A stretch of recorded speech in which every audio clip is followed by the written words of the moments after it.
Joining me now for more Democratic Congressman Jake Auchincloss of Massachusetts. Congressman, thank you very much for joining us. Your reaction to what the Kremlin is saying, they're refuting the White House's statement that the Russian election was neither free nor fair. And we heard Vladimir Putin talking about U.S. elections, talking about Alexei Navalny. What was your response to all that?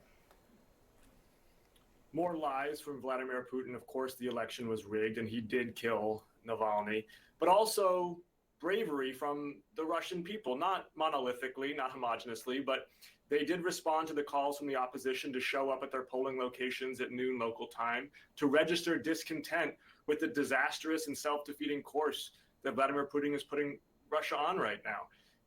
Russia and America, Jim, both have autocrats on the ballot in 2024. The difference is Americans have a vote in a free and fair election. Let's hope that we use it.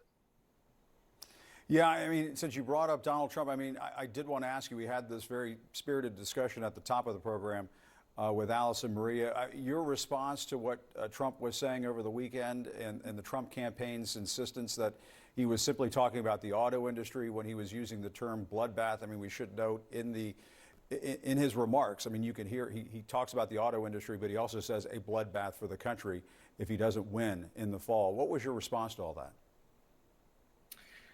I think engaging in semantics with Donald Trump on individual issues kind of misses the forest for the trees. For the last decade, both in power and while campaigning, he has established a regime that is xenophobic and nativist, that is autocratic and authoritarian. And he has promised to not just continue that trend, but double down on it in a second term. He was the worst president in American history, and his second term will be even more dangerous for our institutions and indeed for our Constitution. And what do you think is going to happen with Ukraine funding, getting back to Russia and Putin? The House Speaker, Mike Johnson, told Republican senators last week that he was committed to finding a path for Ukraine funding. Do you see that path right now?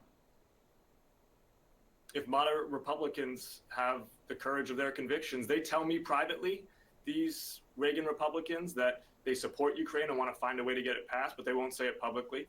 They listen to the same briefings that I listen to as a member of the China Select Committee, where experts, ambassadors even, tell us that in the Indo-Pacific, our allies there are looking to see what happens in Ukraine to see whether we have staying power against China.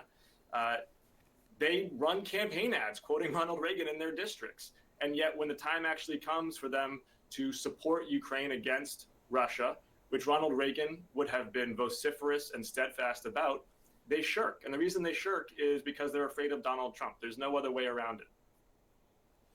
And just a few moments ago, I'm sure you heard our Kevin Liptak over at the White House saying that the president is going to be speaking with the Israeli Prime Minister Benjamin Netanyahu today about the situation in Gaza. What do you hope comes out of that conversation? And what do you make of the Prime Minister's comments? He seems to be digging in his heels. I share the president's frustrations with Prime Minister Netanyahu's actions in the West Bank, which I think undermine the Abraham Accords. I share his resolve that before a Rafah operation, there needs to be credible plans to protect civilians in the south of Gaza. I also agree, though, with Prime Minister Netanyahu that the focus of American ire when it comes to which government to topple should be Hamas.